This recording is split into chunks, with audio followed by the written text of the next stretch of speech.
नमो अरिहन्ताणं नमो सिद्धाणं नमो आयरीयाणं नमो वज्रायाणं नमो लोये सौवसाहुनम्। कक्षा के माध्यम से बहुत ही सरल विषय लेने का विचार किया है ताकि आप सबको हृदयंगम हो जाए। आप सब यहाँ पर शिविर में क्या करने के लिए आए हैं? कि आपके जीवन का क्या लक्ष्य है कि आप ये शिविर में अपनी आराधना करने के लिए, साधना करने के लिए यहाँ पर 3 दिन अपना व्यापार व्यवसाय बंद करके यहाँ पर आए हैं? तो उसके पीछे उद्देश्य क्या है? आपके जीवन का क्या उद्देश्य है उसके लिए? अभी 10 लक्षण पर्व आने वाला है, उसका भी अपना एक उद्देश्य होता है। हर चीज का, हर कार्यक्रम का, हर फंक्शन का एक उद्देश्य होता है। तो अपन यहाँ पर शिविर में आए हैं, उसका क्या उद्देश्य है? सौरभ भैया, क्या उद्देश्य है? ये हमारे दादर के युवा वर्ग के लोग भी यहाँ पर आए हुए हैं, पुराने परिचित हैं और सारे युवा लोग यहाँ पर बैठे हुए हैं। 3 ही लक्ष्य होते हैं और 3 ही लक्ष्य होने चाहिए: समता, सहजता और शांति और आत्मानुभव। 4 चीजें ले लेते हैं अपन अपने जीवन का, अपने हर प्रोग्राम का, अपने हर फंक्शन का। एकमात्र यदि कोई उद्देश्य है तो कितने उद्देश्य हैं? 4। कौन कौन से 4 उद्देश्य हैं? समता, सहजता, शांति और आत्मानुभव।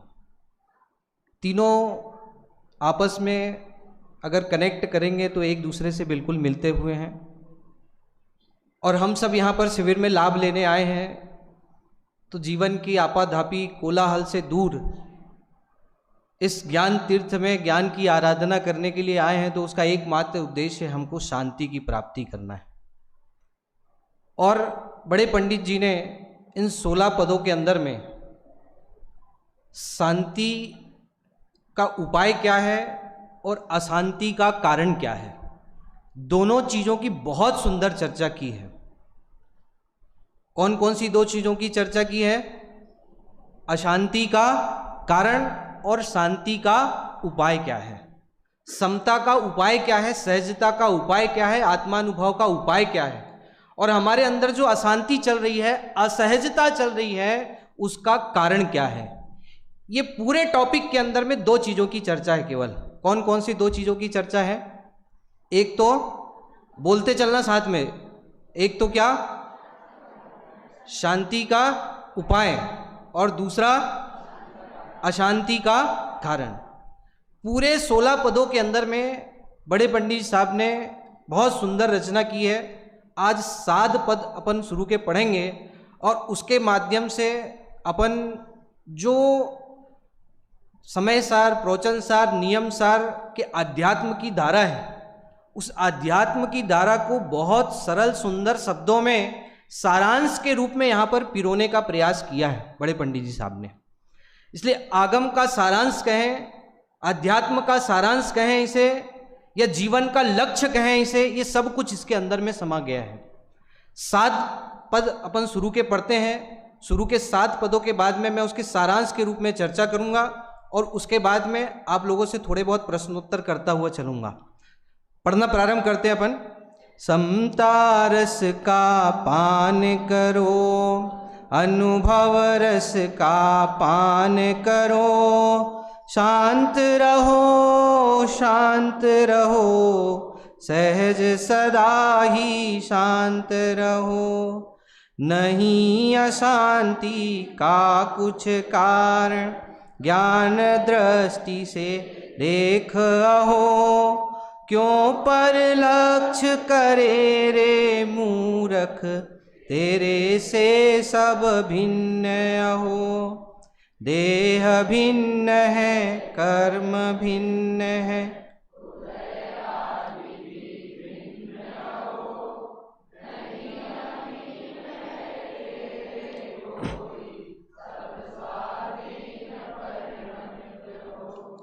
पर नहीं मुझसे कहता कुछ भी, सुख दुख का कारण नहीं हो, करके मूढ़ कल्पना मिथ्या, तू ही व्यर्थ आकुलित हो।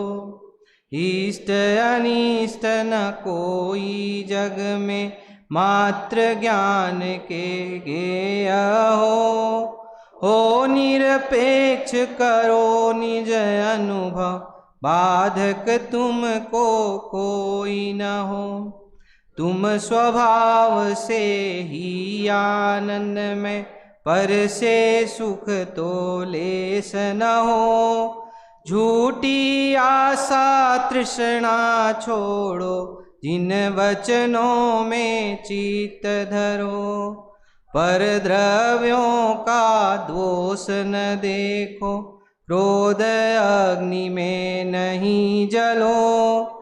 नहीं चाहो अनुरूप प्रवर्तन, भेद ज्ञान ध्रुव दृष्टि धरो। जो होता है वह होने दो, होनी को स्वीकार करो।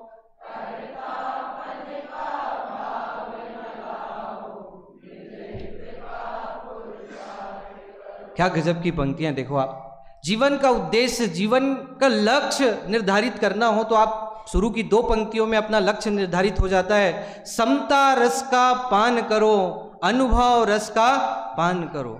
ऐसा लगता है कि हम दूसरे को उपदेश दे रहे हैं, लेकिन ये जो शब्द है ये किसके लिए है कि ये जीव स्वयं के लिए कह रहा है कि हे जीव, तू क्या कर, समता रस का पान कर, अनुभव रस का पान कर। और फिर उसके बाद दूसरी पंक्ति में क्या कहा, शांत रहो, शांत रहो, सहज सदा ही शांत रहो। जैसे क्या होता है, थोड़ा कम कोलाहल होता है ना, तो एक बार कहते हैं भाई शांति बनाए रखो। जब ज्यादा कोलाहल होता है तो क्या कहते हैं, भाई शांत रहो, शांत रहो, हल्ला मत करो। तो डबल बार बोलने का मतलब क्या है कि आपके अंदर मतलब बहुत अशांति है, बहुत कोलाहल चल रहा है, इसलिए 2 बार इस शब्द का प्रयोग किया। किस शब्द का प्रयोग, शांत रहो, शांत रहो, सहज सदा ही शांत रहो। अब देखो इसमें जो 3-4 शब्दाएं हैं, इन शब्दों का मतलब पता होगा तो आपको इसका भाव भी समझ में आएगा। जीवन का लक्ष्य, इस शिविर का लक्ष्य निर्धारित करते आपको बन जाएगा। सबसे पहला शब्द इसमें क्या आया, समता रस का पान करो। समता रस मतलब क्या होता है, ये कोई ऐसा कोल्ड ड्रिंक है क्या जो उठाया और पी लिया फटाफट है, ये जूस है कोई उठाया और पी लिया फटाफट। समता रस का पान करो का मतलब क्या है, समता मतलब क्या होता है। हाँ हाँ, कौन बोला इधर से, सबको समान देखना, बहुत बढ़िया। समता रस का मतलब क्या होता है, हाँ, सुख और दुख में दोनों में क्या करना, समता भाव रखना, ठीक है। हाँ हाँ, समता भाव का मतलब ये होता है, समभाव जिसको अपन शाब्दिक अर्थों में के, समभाव का मतलब क्या है कि चाहे कैसी भी परिस्थिति हो, यदि 6 डाला के शब्दों में कहें तो पंडित दौलत राम जी ने लिखा, अरि मित्र महल मसान कंचन, कांच निंदन थुतिकरन, अर्घाव तारन असी प्रहारन में सदा समता। कि चाहे पूजा करे, चाहे कोई तलवार से प्रहार करे, दोनों में जो समभाव धारण करता है उसका नाम क्या है, समता। उसका नाम क्या है, समता। लक्ष्मी आवे या जावे, लाखों वर्षों तक जीऊं या मृत्यु आज ही आ जा। ऐसी परिस्थितियों के अंदर में अपने परिणामों को टटोल के देखना। यदि परिणामों में समभाव है कि लक्ष्मी आ जाए, व्यापार में घाटा हो जाए, चाहे व्यापार में फायदा हो जाए, चाहे करोड़ों रुपया कमा लेवे, चाहे करोड़ों रुपया चले जावे, तो भी कोई फर्क नहीं पड़े, उसका नाम क्या है, समता भाव। जीवन का लक्ष्य तो यही है ना, शांति का उपाय तो यही है ना, शांति प्राप्त करना है, समता भाव में जाना है, सहजता में जाना है। तो आचार्य भगवंत ज्ञानी धर्मात्मा जीव क्या कहते हैं, अभी तो प्रेरणा देना है अपने आप को, अपने को प्रेरणा देना है कि भैया शांत रहो, शांत रहो। दिमाग में जरा सा भी कोलाहल आए तो शांत रहो, शांत रहो, एक ही बात निकलनी चाहिए, समता रस का पान करो। ग्राहक चला जाए, लाखों रुपए का ग्राहक है, है 50 ग्राम 100 ग्राम का सोना लेने के लिए आया है और उसको डिजाइन पसंद नहीं आई, चला गया, तो अपने परिणति को क्या समझाना पड़ेगा उस समय? यही समझाना पड़ेगा कि शांत रहो, शांत रहो, शांत रहो। या तो आकुलता व्याकुलता कर लो, चला गया यार, चला गया यार, लाखों का नुकसान हो गया। या तो बाजू वाले जो दिखाने वाला वर्कर है, मैं उसको चिल्लाओ, ठीक से नहीं दिखा सकते, वो और डिजाइन दिखाना था, अंदर से लाके दिखाना था। असहजता लानी हो, अशांति लानी हो, तो चाहे वो कपड़े का व्यापारी हो, चाहे सोने चांदी का व्यापारी हो, सहजता लानी है, समता लानी, शांति लानी है, तो क्या उपाय है? और यदि असहज रहना है, अशांत रहना है, तो वो उसका कारण क्या है, हम क्यों अशांत है? ये दोनों चीज़ों का एनालिसिस, दोनों चीज़ों की समीक्षा करना बहुत जरूरी है। समता का मतलब समझ में आया कि नहीं आया? हाँ, समता का मतलब समझ में आया कि नहीं आया? समता मतलब क्या कि यशोधर मुनिराज जिनके ऊपर मरा हुआ सर्प डाल दिया, किसने डाला? राजा श्रेणिक ने मरा हुआ सर्प उठा करके डाल दिया, और रानी चेलना और पुत्र अभय कुमार ने जाकर के उनका उपसर्ग दूर किया। आप लोगों ने नाटक किया था, याद है ना, दादर में, ठीक है? हाँ, उपसर्ग दूर किया, और उसके पश्चात जब वहां पर उनकी वाणी खिरी, तो सबसे पहला आशीर्वाद उनके दोनों के लिए क्या निकला? धर्म वृद्धि का। उपसर्ग करने वालों के लिए भी धर्म वृद्धि का आशीर्वाद, और उपसर्ग दूर करने वाले के प्रति भी काय का आशीर्वाद? धर्म वृद्धि का आशीर्वाद। इसका नाम क्या है? इसका नाम क्या है? समता, सहजता, शांति, इसी का नाम है, और कुछ नहीं। अब देखो, आप प्रथमान योग के अनेक उदाहरणों से यदि अपन विचार करें तो आपको एकदम दिमाग में क्लियर हो जाएगा कि समता मतलब क्या, सहजता मतलब क्या, शांति मतलब क्या। सबसे उत्कृष्ट उदाहरण आज सारी दुनिया जिसको मानती है, मर्यादा पुरुषोत्तम श्री रामचंद्र जी। रामचंद्र जी का एक दिन पहले राज तिलक होने वाला है, कोई दिक्कत नहीं, राज तिलक कर दो तुम। और दूसरे दिन ये समाचार आता है कि आपको 14 वर्ष का क्या दे दिया गया है? वनवास दे दिया गया। हाथ जोड़कर खड़े हैं पिता के सामने, आपकी जो आज्ञा। इसका नाम क्या है? समता। इसका नाम क्या है? सहजता। इसका नाम क्या है? शांति। एक दिन पहले राज तिलक हो रहा है और दूसरे दिन 14 वर्ष का वनवास का समाचार मिल जाता है, उसके बाद भी परिणति विचलित नहीं होती है। इसका नाम क्या है? समता। इसका नाम सहजता। इसका नाम क्या है? शांति। समझना, मतलब एकदम स्पष्ट समझ में आ जाना चाहिए इन शब्दों का मतलब। समता मतलब क्या, जहां ये शब्द आए एक झटके में क्लियर होना चाहिए कि समता मतलब क्या, सहजता मतलब क्या, शांति मतलब क्या। चाहे वर्तमान योग में अनेक उदाहरण ले लो, चाहे रामचंद्र जी का उदाहरण ले लो, चाहे सीता सती का उदाहरण ले लो, चाहे सोमा सती का उदाहरण ले लो। आपको लगता होगा कि आजकल की सासुएं जो है ज़्यादा क्रूर हो गई हैं, पहले की सासुएं ऐसी क्रूर नहीं होती होगी। आजकल संसार बड़ा विचित्र हो गया, पहले संसार ऐसा विचित्र नहीं था, ऐसी बात नहीं है। अरे सोमा सती की सास भी उतनी ही क्रूर थी, मैं कि नहीं है? उसकी सास को भी अपनी बहू को मारने का तीव्र परिणाम आया था उस जमाने में। आप सोचोगे कि उस जमाने के लोगों के परिणाम अच्छे रहते होंगे। अरे ये कोई बड़ी बात नहीं है कि संसार में सास बहू के झगड़े हो रहे हैं, पिता पुत्र के झगड़े हो रहे हैं। समझ में आया कि नहीं आया? माता पुत्र के बीच में वाद विवाद हो रहा है, कोई बड़ी बात नहीं। संसार में ये सब होना कोई बड़ी बात नहीं है। श्रीमद् राजचंद्र जी तो कहते हैं यदि ये ना हो तो वो आश्चर्य है, ये हो तो इसमें कोई आश्चर्य नहीं है। समझना इस बात को। ये पहले ऐसा नहीं होता। अरे आप सोचो, आप कैसे, जहां अंजना सती को उसके सास ससुर ने घर से निकाल दिया कलंक लगा करके, तो उसके माता पिता को तो उसके ऊपर दया आनी चाहिए थी ना। तो माता पिता को तो अपने घर के अंदर में अपने पुत्री को ले लेना चाहिए था कि नहीं ले लेना चाहिए था? कि लिया कि नहीं लिया? लिया कि नहीं लिया?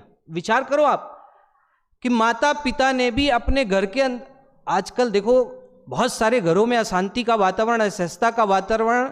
ये सास बहू के झगड़े हुए, माता की शरण में ज़्यादा चले जाती है, माता उसको सह दे देती है, उसके परिणाम विचलित हो जाते हैं। ये तो लौकिक में सारी चीज़ें, सारी घटनाएं, दुर्घटनाएं चलने वाली है। अपन तो मुख्य तत्व ज्ञान जिसके लिए यहाँ पर आए हैं कि ये सब होते हुए भी मैं समता भाव में कैसे रहूं, मैं सहज कैसे रहूं, मेरे अंदर में शांति कैसे आए। मुख्य बात तो यह है, मैं तो समता और सहजता का एक चित्र खिंचित कर रहा हूं आपके दिमाग के अंदर में कि समता और सहजता मतलब क्या होता है, शांति मतलब क्या होता है। आपके दिमाग में एक मोटा मोटी चित्र तो खिंच गया होगा कि समता मतलब क्या, सहजता मतलब क्या, शांति मतलब क्या। ख्याल में आया कि नहीं आए सबके। आप किसी का भी उदाहरण ले लो, पंडित टोडरमल जी का उदाहरण ले लो, आध्यात्मिक सत्पुरुष गुरुदेव का उदाहरण ले लो। गुरुदेव का लोग विरोध करते थे, पूज्य गुरुदेव श्री का लोग विरोध करते थे, काले झंडे दिखाते थे। उनके मुखार बिंद से क्या शब्द निकलते थे कि लोग कहते थे गुरुदेव हमको ये करना चाहिए, हमको ऐसा करना चाहिए, हमको वैसा करना चाहिए, हमको ये मुकदमा करना चाहिए, हमको वो। गुरुदेव के मुखार बिंद से एक ही शब्द निकलते थे, ये सब भूलेला भगवान छे, ये सब भूले हुए भगवान। अरे जिनके इतना तीव्र विरोध होने के बावजूद भी जिनके परिणाम अस्थिर ना होते हो, उसका नाम है जीवन में सहजता, उसका नाम है जीवन में शांति, उसका नाम है सहजता। जिनके मुख से फिर भी ये निकलता है कि सब कैसे हैं, भगवान है, सब भगवान आत्मा है, ये शब्द निकलना एक सरल और सहज बात नहीं है, समझना इस बात को। पंडित टोडरमल जी को हाथी के नीचे कुचला देने का आदेश दे दिया गया, जो होता है वह होने दो, होनी को स्वीकार करो। क्या जबरदस्त शांति होती, सहजता होती महापुरुषों के जीवन में। पंडित बनारसी दास जी का, अरे गृहस्थ से लेकर मुनि राज तक के आप किसी का भी उदाहरण उठा करके देख लो। लोग कहते तो मुनि राज की बात है, मैं तो इसलिए गृहस्थ की भी बात कर रहा हूं साथ में आपके, कि मुनि राजों का जीवन तो वैसा होता ही है, उस साथ में गृहस्थ जो हमारे आदर्श हैं उनका जीवन भी उठा करके देखो कि कैसा आदर्श हमारे सामने प्रस्तुत है। समझना, पंडित बनारसी दास जी 9 पुत्र पुत्रियां हुई, 7 पुत्र हुए, 2 पुत्रियां हुई। 9 के 9 उनके खत्म होने के पहले, माँ पिता के खत्म होने के पहले उनका क्या हो गया, देह परिवर्तन हो गया। तो उनके वाक्य क्या निकलते हैं, उनकी शब्दावली कैसी होती है, उनकी वाणी से क्या अमृत झरता है कि मेहमान आए थे और मेहमान चले गए। इसका नाम है सहजता, इसका नाम है शांति, इसका नाम है, मतलब आप समता, सहजता, शांति का मतलब इन महापुरुषों के जीवन के उदाहरण से आपको थोड़ा बहुत ख्याल में आ गया होगा। और हम कैसी शांति चाहते हैं, शांति सब चाहते हैं, सहजता सब चाहते हैं। यहां पे जितने लोग आए सब शांति और सहजता चाहते हैं कि नहीं चाहते हैं? अरे हाँ कि नहीं, आप बोलो तो सही, चाहते हो कि नहीं चाहते हो? पक्का कि कच्चा? सब सहजता और शांति चाहते हैं, लेकिन कैसी शांति चाहते हैं? दादा ने अभी जो शांति पाठ लिखा है ना, निपुण पढ़ा है तुमने? दादा ने जो शांति पाठ लिखा है उसमें एक बहुत सुंदर पंक्ति लिखी है अभी शांति पाठ के अंदर में, कि सारी दुनिया शांति चाहती है, लेकिन कैसी शांति चाहती है? कैसी शांति चाहती है? कि सबको अपना बना लूं मैं, ऐसी शांति चाहती है कि पुत्र मेरा, पत्नी मेरी, ये सब मेरे बन के रहे तो मेरी जीवन में शांति होगी। ये मेरे बन के नहीं रहेंगे तो क्या होगी? अशांति रहेगी। शांति और अशांति का मतलब अपन क्या समझते हैं कि सब मेरे बन के रहें, मेरी आज्ञा का पालन करें तो शांति, यदि सब मेरे बन के नहीं रहेंगे तो मेरे जीवन में क्या हो जाएगी? अशांति। दुनिया इसका मतलब शांति समझती है कि भैया सब राष्ट्र सुखी हो, देश सुखी हो, सब मेरे परिवार जो है वो सब मेरे अंडर में रहें, मेरी बात मारें, मेरी आज्ञा का अनुसरण करें, सब मेरे बन के रहें। एक वाक्य में लिखा उन्होंने कि दुनिया कैसी शांति चाहती है कि सब कैसे बन के रहें? मेरे बन के रहें, ऐसी शांति चाहती है दुनिया। अरे भाई साहब, शांति पराधीन चीज नहीं है। शांति कैसी चीज है? स्वाधीन चीज है। सहजता, समता पराधीन चीज नहीं है। कैसी चीज है? स्वाधीन चीज है। शांति और अशांति ये जीव के ही परिणाम है। किसके परिणाम है? जीव के ही परिणाम है। ये कोई परद्रव्य का परिणाम नहीं है। किसके परिणाम है? जीव के ही परिणाम है। तो शांत होना होगा तो कौन होगा? जीव ही होगा, और अशांत होना होगा तो कौन होगा? जीव ही होगा। इस बात को समझना पहली बात, ठीक है। इन 3 शब्दों का मतलब तो आपको समझ में आ गया होगा, लेकिन इसमें देखो 2-3 शब्दों का और प्रयोग किया है। समता रस का पान करो, अनुभव रस का पान करो, शांत रहो, शांत रहो, सहज सदा ही शांत। सदा ही शब्द लिखा है, क्या शब्द लिखा है? सदा ही, हमेशा, ऑलवेज, हमेशा, चाहे कैसी भी परिस्थिति हो, कैसा भी प्रसंग हो, प्रवचन अच्छा हो जाए, कोई तारीफ कर दे तो भी, और प्रवचन अच्छा नहीं हो, कोई निंदा कर दे तो भी, समझना, ऑलवेज, हमेशा। वो एक डायलॉग चलता था ना बहुत पहले, ऑल इज वेल। क्या क्या एक डायलॉग, पिक्चर का एक डायलॉग है, कौन सी पिक्चर का है? 3 इडियट्स, बहुत फेमस हुआ, ऑल इज वेल। अपने कुछ यहां पर अप्लाई करना है, ऑल इज वेल। और ये कैसे अप्लाई कर सकते हैं अपन? ऐसी सहजता, शांति अपने जीवन में कैसे आ सकती है? ये चीज यहां पे जो 16 पद के अंदर में इसकी चर्चा जो की है, आगम अध्यात्म का सारांश उठा करके बड़े पंडित जी साहब ने, वो बहुत महत्वपूर्ण चर्चा है। आपने जो अभी 7 पद पढ़े हैं, उसके अंदर में अशांति का कारण और शांति का उपाय, ये बहुत सारी चर्चा आ गई 7 पद के अंदर में। उसमें आज मैं केवल टॉपिक में लूंगा अशांति का कारण। आज की चर्चा अपन किस पे करेंगे? अशांति का कारण। लेकिन पंडित जी साहब ने पहली पंक्ति यही लिखी इस पद के, पहला जो मुखड़ा लिखने के बाद अंतरा जब प्रारंभ किया तो उसमें पहली पंक्ति लेकिन ये लिखते हैं कि नहीं अशांति का कुछ कारण, ज्ञान दृष्टि से देख अहो। पंडित जी साहब कहते हैं अशांति का तो कोई कारण ही नहीं है, और मैं बता रहा हूं कि अशांति का तो कारण अपन ने मान रखा है। हाँ, पंडित जी साहब कह रहे हैं अशांति का कोई कारण, क्या बात करते हो? ये कितनी अशांति साहब दुनिया में, आपको क्या पता? बच्चे बात नहीं मांगते हैं, पढ़ाई नहीं करती है, आपको क्या पता? हाँ, बिजनेस में कितनी सारी तकलीफें हो गई है, जीएसटी रिटर्न भरना पड़ता है, 3 भी भरना पड़ता है, 1 भी भरना पड़ता है, 2 भी भरना पड़ता है, सारे लफड़े पाल रखे हैं। टाइम बाउंडेशन कितना लिमिट हो गया है कि 31 जुलाई के पहले ही रिटर्न भरना है, मतलब भरना है, उसके बाद पेनाल्टी। आपको क्या पता कितनी अशांति है? तो सीए से पूछो कितनी अशांति है दुनिया के अंदर में। हाँ, कितना गुणा भाग लगाना पड़ता है इनकम टैक्स बचाने के लिए। हाँ, मतलब आप, ऐसा लगता है कि आप क्या कह रहे पंडित जी? नहीं अशांति का कुछ कारण, सारी दुनिया में तो अशांति का ही कारण नजर आ रहा है, और पंडित जी साहब कह रहे हैं कि नहीं अशांति का कुछ कारण। क्या कह रहे हो आप? हाँ, सारी दुनिया में अशांति का कारण नजर आ रहा है। हाँ, पत्नी सोचती है कि पति बेकार है, कुछ दिलाता नहीं है, कितना अशांत है उसका उनका मन, उनसे पूछो। हाँ, एनिवर्सरी आ गई, बर्थडे चला गया, एक भी गिफ्ट नहीं मिला, कितना मन अशांत है, पूछो। हाँ, क्या बात कर रहे हो? दुनिया में अशांति, खाना अच्छा नहीं बना, कितनी अशांति होती है, बच्चों के मनपसंद का खाना नहीं बनता, चाउमीन नहीं बना, चाइनीज नहीं बना, हाँ, जंक फूड नहीं बने, डोसा नहीं बना, इडली नहीं बनी, कितनी अशांति छा जाती है। खाना छोड़ देता है व्यक्ति, क्या बना के रखा, इतना थक हार के आया हूं और यही खाना बना के रख दिया तुमने।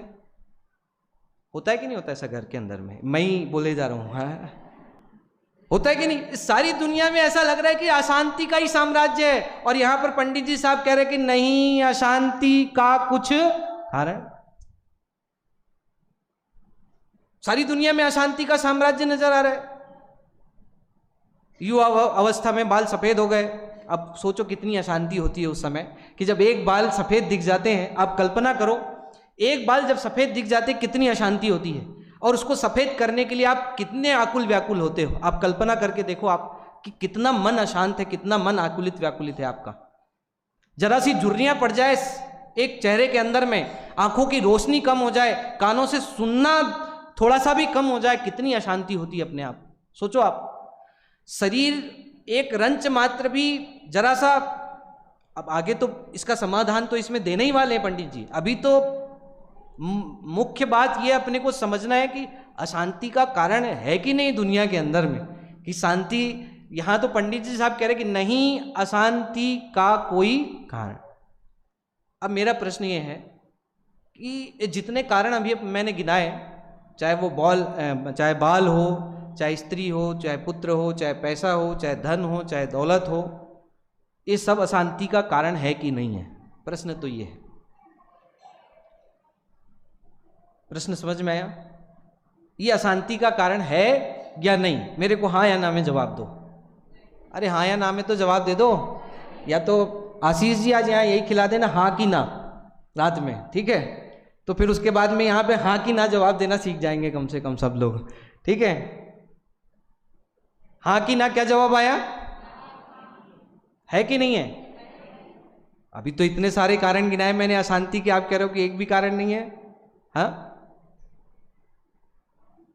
आप क्या जानो, ये तो मुझे पता है कि जब मेरी ट्रेन 4 घंटा लेट हुई, मैं कि नहीं आया, हाँ, जब मेरी ट्रेन 4 घंटा लेट हुई प्लेटफॉर्म में, जब 4 घंटा मुझे ट्रेन का इंतजार करना पड़ा, जब आपके परिणाम जिस जाति के होते हैं उसका नाम क्या है ये बता दो मेरे को, क्या नाम है उसका? अशांति है ना उसका नाम। कह रहे अशांति का कोई कारण ही नहीं है कि नहीं? अरे भाई, तूने, आचार्य भगवंत ये कहना चाहते हैं ये कोई अशांति के कारण है नहीं, तूने अपने अज्ञानता से इनको अशांति का कारण मान रखा है। एक टॉपिक का एक सॉल्यूशन अभी मैंने यहां पर एक सिर्फ निकाला है। क्या निकाला है? इस लाइन को आप सभी दोहराएंगे। क्या लाइन कही मैंने? क्या लाइन दोहराई मैंने? कि ये जितने भी पर पदार्थ हैं ये वास्तव में कोई भी अशांति के कारण है। यदि ये अशांति के कारण हो तो सर्वज्ञ भगवान को सबसे ज्यादा शांति होनी चाहिए। किसको होनी चाहिए? सर्वज्ञ भगवान को। अरे आपके ज्ञान में तो कितना झलक रहा है, और क्या झलक रहा है आप विचार करो, और उनके ज्ञान में कितना झलक रहा है। सकल गे ज्ञायक तदपि निजानंद रस लीन, सारा गे उनके ज्ञान में झलक रहा है, लेकिन फिर भी सकल गे ज्ञायक तदपि निजानंद रस लीन। यदि ये पर द्रव्य अशांति का कारण होता हो, पर द्रव्य का ज्ञान यदि अशांति का कारण होता हो, तो सबसे ज्यादा अशांति किसको होनी चाहिए? सिद्ध भगवान को होनी चाहिए, अनंत परमात्मा को होनी चाहिए। लेकिन उनको रंच मात्र भी अशांति है नहीं।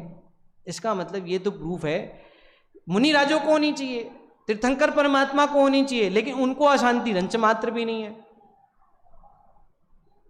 इसका मतलब ये है कि वास्तव में तो ये अशांति का कारण है नहीं। तो अशांति का कारण क्या है? अशांति का कारण क्या है? कि हमने जो अज्ञानता के कारण से इनको अशांति का कारण मान रखा है, यही हमारी अशांति का क्या है? कारण है। 5 अशांति के कारण बताएं इन पंक्तियों के अंदर में। आप लोगों ने पढ़ा होगा, 5 अशांति का कारण बतलाया है। जो अज्ञानता है, जो उल्टी मान्यता है आपकी, जो कल्पना है केवल आपकी, वही अशांति का कारण है।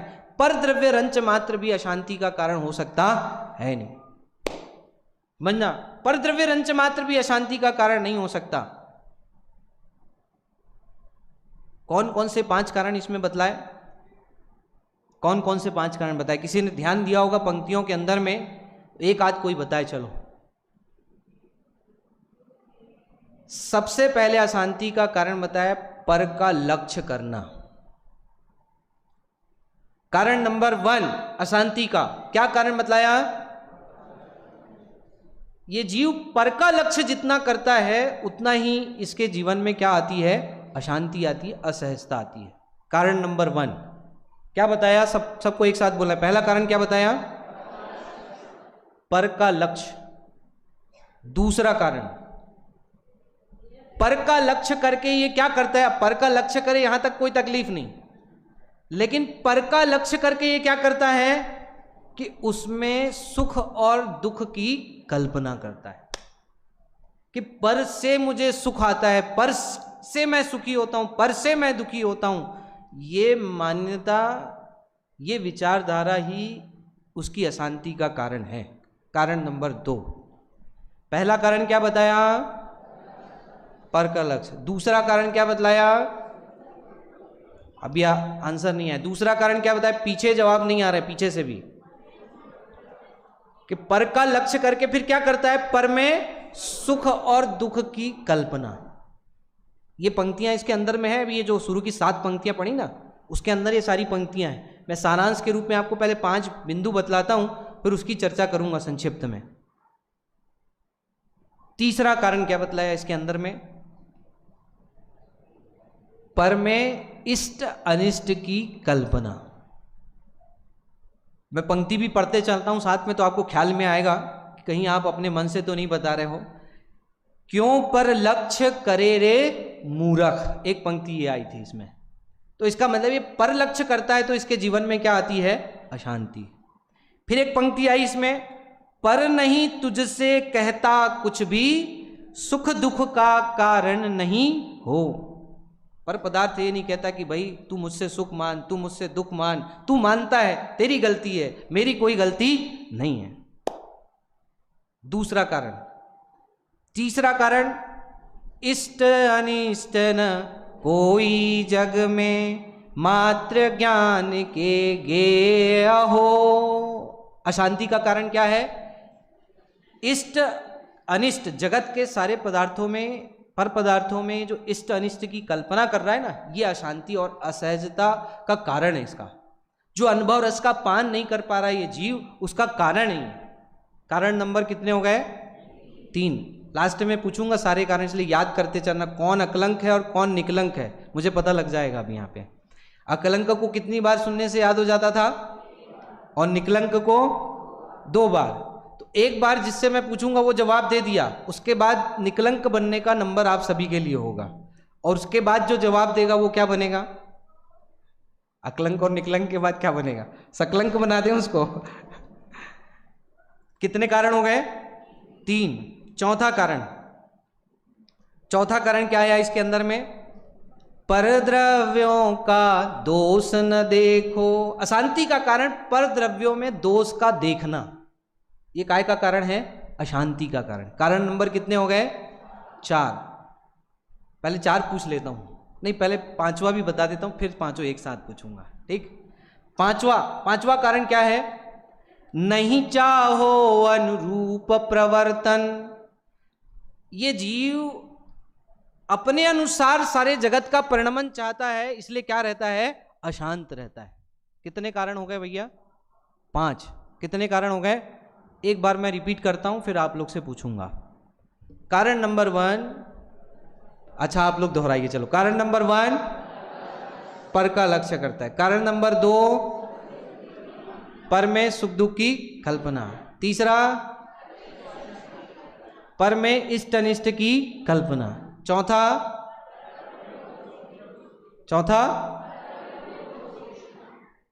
क्या बताया? पर द्रव्यों में दोष देखना। 5वें नंबर का कारण क्या बतलाया?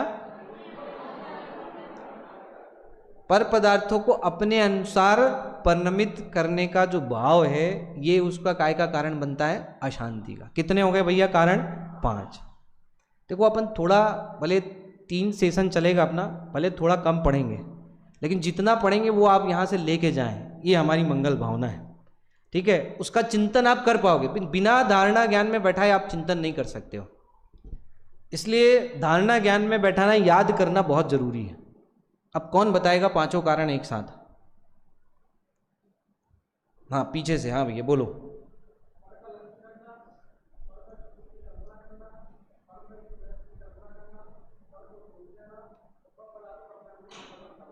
बहुत बढ़िया, ताली बजा करके अभिनंदन भाई साहब का। पुरस्कार की व्यवस्था भी है, नाम नोट कर लेना, इन्हें पुरस्कृत करना। हेलो, महिला वर्ग में से एक बता दीजिए कोई भी। हाँ बोलिए। हेलो,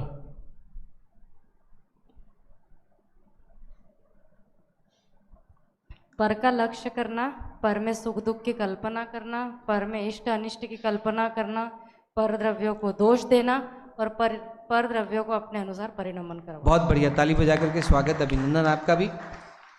5 बातें आई अपन ने। इन शब्दों का अर्थ भी अपने को भाव भाषण होना चाहिए। मैं थोड़े थोड़े से उदाहरण 5 मिनट में देता हूं ताकि इसका भाव भाषण हो जाए आपको। कारण नंबर 1 क्या कहा? पर के लक्ष्य से हमारे जीवन में क्या आती है? अशांति। सुबह आप उठते हैं, सबसे पहले सुबह उठते सही तो आप स्वलक्ष्य में जाते हैं कि पर लक्ष्य में जाते हैं? सबसे पहले आपका लक्ष्य कहाँ जाता है? चलो वहीं से स्टार्ट करते हैं अपन। सबसे पहले लक्ष्य आपका कहाँ जाता है? संजय भाई कहाँ जाता है सबसे पहले लक्ष्य? अरे पर में एक चीज का नाम तो बता दो। मोबाइल। मेरे ख्याल से सबको स्वीकार होगा यहाँ पर जितने लोग बैठे होंगे कि सबसे पहले सुबह उठते सहित हमारा लक्ष्य कहाँ जाता है? मोबाइल। अब शांति आती है कि अशांति आती है उससे, अब उसका एनालिसिस करो आप, उससे शांति आती है कि अशांति, असहजता आती है कि सहजता आती है। अब समीक्षा करो आप उसकी कि आप जितना परलक्ष्य करते हो उससे आपके जीवन में शांति आती है कि अशांति आती है। आप सबसे पहले अपने सुबह की शुरुआत जो है वो काय से कर रहे हैं? मोबाइल से। तो जैसे ही मोबाइल में देखा आपने शोक समाचार, आज फलाना चंद जी के दादाजी गुजर गए, happy birthday to you, happy anniversary. अब कितने समाचार मिल रहे हैं आपको, कितने किस्म के समाचार, एक तरफ मृत्यु के समाचार, एक तरफ जन्म के समाचार, एक तरफ मरण के समाचार, एक तरफ एनिवर्सरी के समाचार, सारी खिचड़ी बन रही है आपके दिमाग के अंदर में। आना चाहिए था संसार की क्षण भंगुरता का विचार, आता है आपको क्या? भैया फटाफट इसको भी जरा विश कर दें, इसको भी विश कर दें, अब वो जो जहाँ जिसकी मृत्यु होगी उसको जरा हाथ जोड़ लें, वो सब चालू रहता है। एक तरफ हाथ जोड़ रहे हैं, एक तरफ गुब्बारे फोड़ रहे हैं, एक तरफ केक बांट रहे हैं, वो सारी चीज़ें मोबाइल के अंदर में चलती रहती है। कितना अशांत है मन आपका। देखो आप सुबह उठते सही आपने एक पर लक्ष्य किया, अब उसके अंदर में फेसबुक, व्हाट्सएप, चैटिंग और जितनी भी तरह की चीज़ें हैं, उन सब से आप विचार करना कि शांति मिली कि अशांति आई। मैं बिल्कुल सरल शब्दों में आपको समझाने का प्रयास कर रहा हूं ताकि आपको बात 1 मिनट में समझ में आ जाए। सेकंड नंबर में अब आप आगे बढ़िए, और इसके बाद क्या उठाते हैं आप? पेपर। फिर उसके बाद आप क्या उठाते हैं? पेपर। आज मान लो चुनाव का माहौल हो, समझ में कि नहीं आया, ये फलाना को इतनी सीट मिल गई। अभी यहाँ पर एक चुनाव संपन्न हुआ ना, पंचायत चुनाव, सरपंच चुनाव और नगर पालिका और नगर निगम का, तो रिजल्ट आने वाला रहता है। तो अरे भाई जरा देखना अपने यहाँ से कौन जीता कौन, अरे दुनियादारी, कोई जीते कोई हारे, आपको क्या मिल जाने वाला है? मेरा प्रश्न तो ये। लेकिन फिर भी आपका मन क्या रहता है? अशांत रहता है। ये बिना फजूल की कसाय है। कैसी कसाय है? बिना फजूल की कसाय, बिना मतलब की कसाय, जिससे कोई लेना देना नहीं। कौन बन गया, कौन बिगड़ गया, कौन हार गया, कौन जीत गया, कोई मतलब नहीं। लेकिन आप सुबह से समाचार में ये आज देखो भैया वो फलाना जगह इनकम टैक्स का छापा पड़ा, अभी आकुलता यहाँ चालू हो जाती है ना, मतलब लेना देना। अब नहीं पढ़े तो कोई दिक्कत नहीं, अब पढ़ा। अब ये भैया जरा देखो घर में जहाँ जहाँ छुपाने की जगह है वहाँ वहाँ जाके क्या कर दो, छुपा दो फटाफट, पता नहीं अपने आप ही कल सुबह आ जाए। अशांति कैसे आती है देखो आप। हाँ, जितना ये जीव पर का लक्ष्य करता है उतना उतना जितना जितना करता जाएगा उतना उतना उसके जीवन में क्या आती है? अशांति आती है। टीवी, मोबाइल, पेपर, जितनी भी चीज़ें, मैं तो 2-3 एग्जाम्पल आपके सामने अभी दिया ताकि आपको बात क्लियर हो कैसे पर का लक्ष्य करने से हमारे जीवन में अशांति आती है। दूसरा कारण क्या बतलाया इसके अंदर में? पर में सुख दुख की कल्पना। जैसे पुत्र में, पत्नी में, धन दौलत, मोटा मोटी अपन पहले लेते हैं, इन शरीर में, इस सब चीज़ों में हमारी क्या की कल्पना चलती है? सुख दुख की कल्पना चलती है। सबसे ज़्यादा जैसे यहाँ पर व्यापारी वर्ग बैठा हुआ होगा या जो भी बैठे हैं, तो यदि शेयर बाज़ार में इन्वेस्ट करने वाले लोग भी बैठे होंगे यहाँ पे, जैसे ही शेयर मार्केट लुढ़क जाता है बहुत सारे लोगों का हार्ट फेल हो जाता है। दूसरे दिन समाचार सुनने मिलता है फलाना जगह में फलाना नदी में कूद गया, किसी का हार्ट फेल हो गया, इतने करोड़ का इसका घाटा हो गया। अब मेरा प्रश्न ये है कि जिसका हार्ट फेल हुआ, जो जाके कूद के मरा, कारण क्या था उसका? कि रुपए पैसे में उसने क्या मान बैठा था? सुख मान बैठा था, और वो सुख उसको वहां से मिला नहीं, इसलिए वो जाकर के क्या कर लेता है? आत्महत्या कर लेता है, हार्ट अटैक आकर के क्या हो जाता है? मर जाता है। कारण तो यही हुआ ना कि पर पदार्थ में सुख दुख की कल्पना ही उसकी काय का कारण बनती है? असहजता का कारण, अशांति का कारण बनती है, और कोई दूसरा असहजता अशांति का कारण नहीं बनता। विचार करो आप किसी भी चीज में, आप देखो कई माताएं हैं, कई पिता हैं, अथवा कितने ही ऐसे लोग हैं, असमय में यदि पुत्र की मृत्यु हो जाती है तो माँ पागल हो जाती है, बेसुध हो जाती है, जीवन का उसकी जीवन में अस्थिरता आ जाती है। क्या कारण है उसका? कि उसने सुख कहाँ मान रखा है? कि पुत्र में सुख मान रखा है, और पुत्र नहीं रहने पर उसका जीवन क्या हो जाता है, अशांत हो जाता है। सुख दुख की कल्पना उसने कहाँ पे कर रखी है, पुत्र में कर रखी है। विचार करो आप, मतलब आप एक एक जगह विचार करोगे तो आपको समझ में आएगा कि वास्तव में ये जीव दुखी क्यों हो रहा है, या अशांत क्यों हो रहा है, असहज क्यों हो रहा है, उसका कारण क्या है। तो आचार्य भगवंतों ने जो तात्विक कारण बतलाए हैं उसको यहाँ पर समता षोडशी के माध्यम से पंडित जी साहब ने एक जगह पिरोने का प्रयास किया है, और उसमें 5 कारण जो मुख्य रूप से दुनिया में दिखाई देते हैं। आप कोई भी चीजें उठा के देख लो, ये 5 कारण उसके अंदर में सारी चीजें गर्भित हो जाती है। कौन कौन से 5 कारण? पहले नंबर में, दूसरे नंबर में पर में सुख दुख की कल्पना। अब देखो आप, मतलब अपने महापुरुषों के भी कितने उदाहरण हैं। किसी को पत्नी में सुख नजर आता है, उसके पीछे पागल है वो, उसी में सुख दुख की कल्पना करके बैठा हुआ है। जैसे राजा मधु का उदाहरण आता है ना, कि पत्नी जाए तो मैं भी जाऊंगा साथ में। तो मतलब यदि और मान लो अचानक से कोई दुर्घटना हो जाए और पत्नी की मृत्यु हो जाए, तो उसके जीवन में परिणामों में क्या हो जाती है, अस्थिरता आ जाती है, अशांत हो जाता है, असहज हो जाता है। क्यों? क्योंकि उसने वहां क्या मान रखा है, सुख मान रखा है। क्या मान रखा है वहां पर? सुख मान रखा है। तो इस तरीके से कारण नंबर 2, पहले नंबर का कारण क्या बताया, पर का लक्ष्य। दूसरे नंबर का कारण क्या बताया, पर में सुख दुख की कल्पना। ऐसे ही ये जीव पुत्र में, पत्नी में, रुपए पैसे में, व्यापार में, इन सब में जो सुख दुख की कल्पना कर रखा है, इसके कारण से क्या बना रहता है, दुखी बना रहता है, अशांत बना रहता है, असहज बना रहता है। तीसरा कारण क्या बतलाया, पर में इष्ट अनिष्ट की कल्पना। और चौथा कारण क्या बतलाया, पर द्रव्य में दोष देखना। और 5वां कारण क्या बतलाया, पर द्रव्य को अपने अनुसार परिणमित कराने का भाव।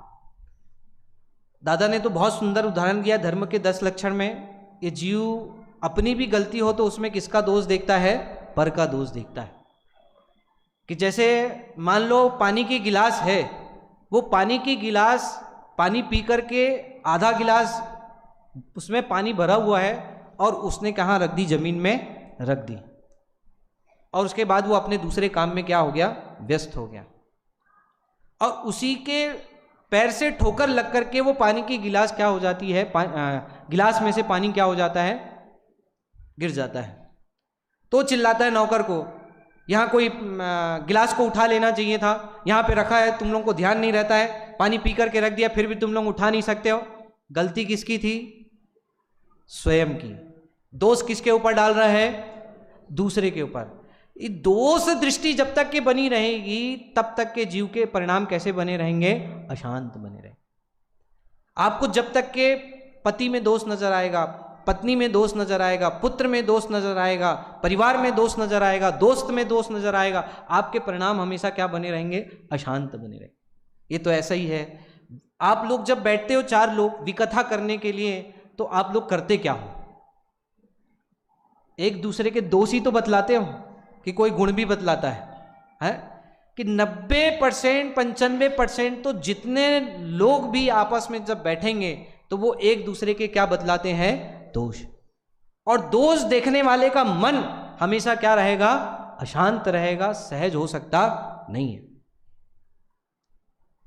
चाहे वो राष्ट्र, अब बैठे बैठे कुछ नहीं तो प्रधानमंत्री का ही दोष, गृह मंत्री का दोष। अब जैसे ट्रेन लेट हो जाती है, ये तो अपने यहाँ का तो इंडियन रेलवे ऐसा है, यहाँ तो कोई ट्रेन टाइम से ही नहीं चलती है, तो बेकार है, ये इसकी तो पूरी सिस्टम ही खराब है, ये तो सिस्टम ही बदल देना चाहिए। मतलब कितने तरह के जबरदस्त परिणाम आपके आकुलता व्याकुलता के चलते हैं। सोचो आप, परिणामों को टटोल के देखो आप, ये होना जाना कुछ नहीं है। जो कार्य जिस समय जिस निमित्त से जैसे जिस परिस्थिति में होना है वैसा हो करके रहेगा। आप कुछ भी नहीं कर सकते हो, मात्र आकुलता व्याकुलता करके आप अपने मन को क्या करते हो, अशांत करते हो। बोलो आप, लेट हो गई ना, हो गई तो हो गई ना, हो गई उसको स्वीकार कर। नहीं स्वीकार करेगा तो तेरे जीवन में क्या बनी रहेगी, अशांति बनी रहेगी। समझ में? अरे ठोकर लग के कब टूट गया, गिलास फूट गई ना, अब कितना गुस्सा करोगे कि वो गिलास जुड़ जाए, आपस में जुड़ सकती है क्या? अच्छा बताओ भैया, 1 घंटा गुस्सा करोगे तो जुड़ जाएगी क्या वो? हाँ, जो कप टूट गई है, गिलास फूट गई है, प्लेट टूट गई है, हाँ, आपके पूर्वजों के ज़माने की प्लेट थी, कितनी कीमती, बेशकीमती, 50 साल पुरानी, जिसको संभाल के आपने घर में शोकेस में रखा था और अचानक से वो टूट गई। मैं कह नहीं आया, अब टूट गई ना, कितना गुस्सा करोगे कि वो जुड़ जाए? मेरा तो कहना ये है, आप बोलो आप क्या उपाय? 1 घंटा, 2 घंटा, 3 घंटा, अरे कितना भी गुस्सा कर लो, कितना भी आक्रोश कर लो, वो जुड़ने वाली है ही नहीं। शांत रहना है तो क्या करना पड़ेगा? यदि जीवन में सहजता लानी है तो क्या करना पड़ेगा? ये उपाय की चर्चा मैं कल करूंगा। आज तो मैंने संक्षिप्त में, बहुत सरल शब्दों में, इन 7 पदों के माध्यम से अशांति का, असहजता का जो कारण आचार्य भगवंतों ने बतलाया, ज्ञानी धर्मात्मा जीवों ने जो यहाँ पिरोया है, उसको यहाँ पर संक्षिप्त में बताने का प्रयास किया है। और इसकी थोड़ी संक्षिप्त चर्चा करके मैं उसका उपाय की चर्चा, जो मुख्य चीज़ तो ये यहाँ से लेके जानी है अपने को, उपाय क्या है इसका। ये तो परिस्थितियां बन रही है, देख रहे हैं हम लोग, सब समझ रहे हैं, लेकिन इसका उपाय क्या है, सॉल्यूशन क्या है इसका, वो सॉल्यूशन वो अपने को यहाँ से लेकर के जाना है। और वो सॉल्यूशन की चर्चा मैं कल करूँगा। अभी समय हो गया है। ओम नमः सिद्धे।